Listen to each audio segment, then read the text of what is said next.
This is part 2 of Gog and Magog. In part 1, I shared that Gog and Magog are simply the nations that have nothing in Christ, that do not believe in God in heaven. Uh, the word Gog, the Persian Gog, it can mean mountain. The phonetically Go is connected to the nations, the Goyim. It's Ga, Gava, connected to haughtiness, pride, to exalt oneself. Ma, the mem, the water in the midst of from. And so Ezekiel 38, the word of the Lord came to me, Son of man, set your face toward Gog of the land of Magog. Son of man, set your face towards the mountain of pride, or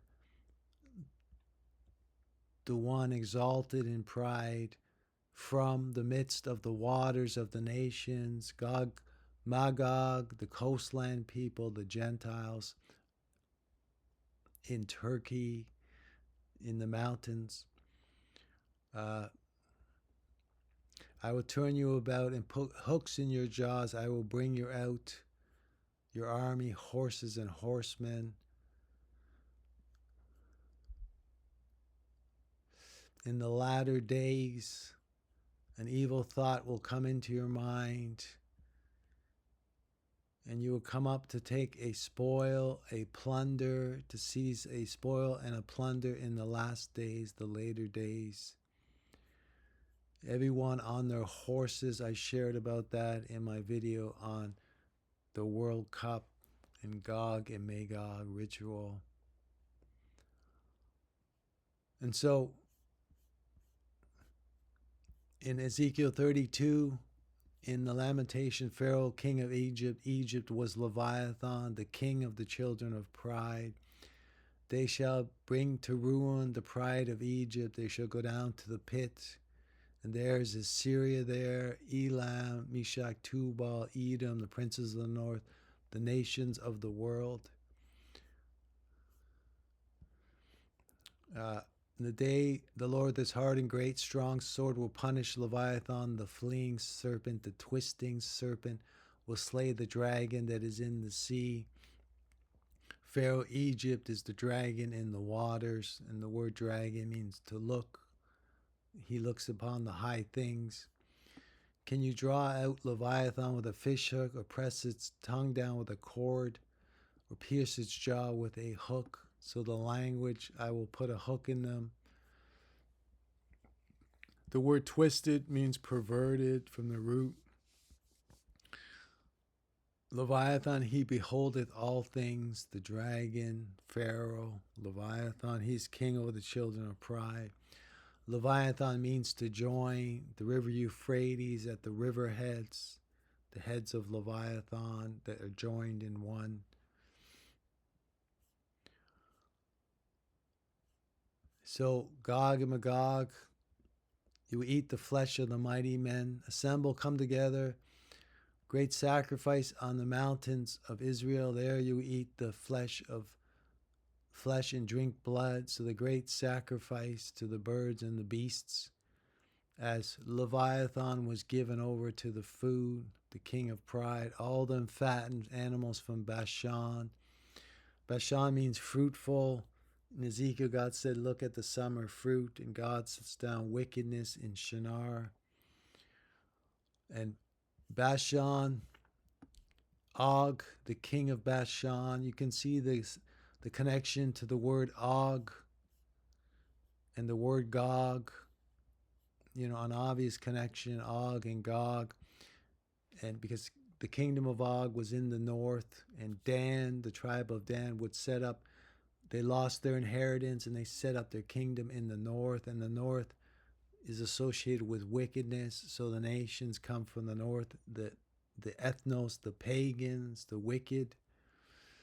And King Og was a Rephaim, a giant, and the word Og, they connected to long-necked, like this long, stiff-necked, the rebellious in the wilderness who were destroyed. But I believe it's established in pride, right? Or And so these are like nations of pride, or exalted ones, or haughty ones.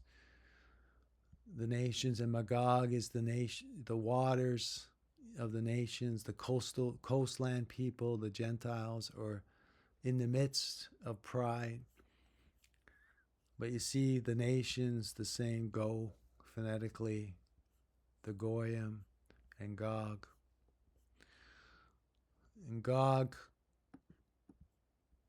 it appears once in Revelation 28, and the Greek word son means assembly, so a synagogue, the assembly of Gog. And so Gog, who comes in the latter days to take a spoil, in 2 Kings, and they said, this is blood the kings are surely slain, and they have smitten one another, now therefore Moab to the spoil. We have heard of Moab's pride, how great is her arrogance, her insolence, her haughtiness, all Gog and Magog, the children of pride. Jeremiah, yet I will bring again the captivity of Moab in the later days, saith the Lord. Thus far is the judgment of Moab. So Moab, the children of pride, who come to take a spoil, the judgment in the later days. They are connected with Behemoth. God told Job, adorn yourself with majesty and dignity. Look upon everyone who is proud and abase him. Behold, Behemoth, his strength. And so Leviathan was the king of the children of pride, and Behemoth, I believe, is a metaphor, the prince of pride. God said, do not say in your heart, because of my righteousness the Lord has brought me to possess this land, whereas it is because of the wickedness of these nations that the Lord is driving them out before you, not because of your righteousness or the uprightness of your heart.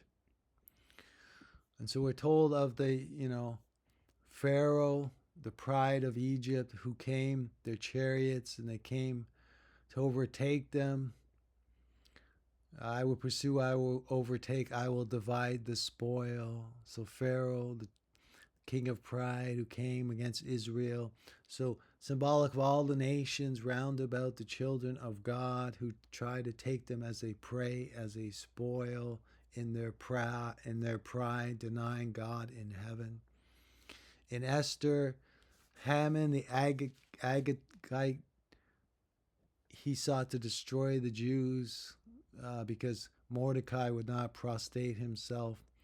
And so they sent a letter to destroy them and take a spoil from them. Haman, the Agagite, Agagite means I will overtop. King Agag, he was of the Amalekites, the descendants of Esau, who are Edom, and we hear about the pride of Edom. Haman means the magnificent, and Agag, from Agi, A-G-E, like age, meaning flame, because we're approaching the age of the flame for Gog and Magog, who will go into the fire. We told about the drunkards of Ephraim, the proud crown of Ephraim. I've cast their gods in the fire. They were no gods, but the work of men's hands. The Amalekites, Amal means to labor. So they labor with their hands and make things that are no gods.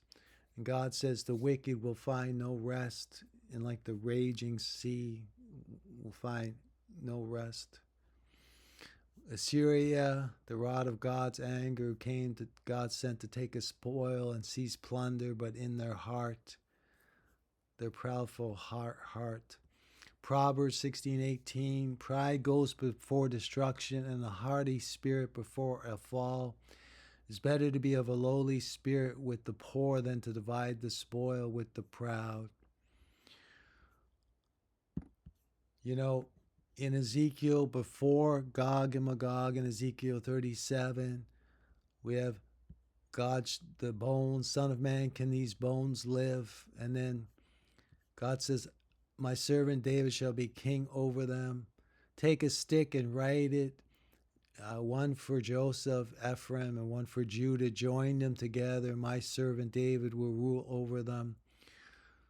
And this, the crucifixion, when the X cross of the crucifixion, when the two sticks are joined together, the Lord, the lion, the root lion of Judah, the root and offspring, the root of Jesse, the offspring of David, the Lord Jesus Christos, he joined the two kingdoms and he will reign forever. The tombs are open and many of the bodies of the saints who had fallen asleep were raised, came out of the tombs. So the bones lived again.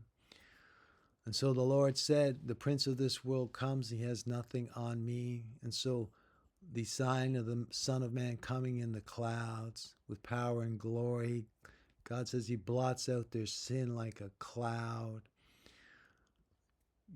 What will you believe? I thank you for watching.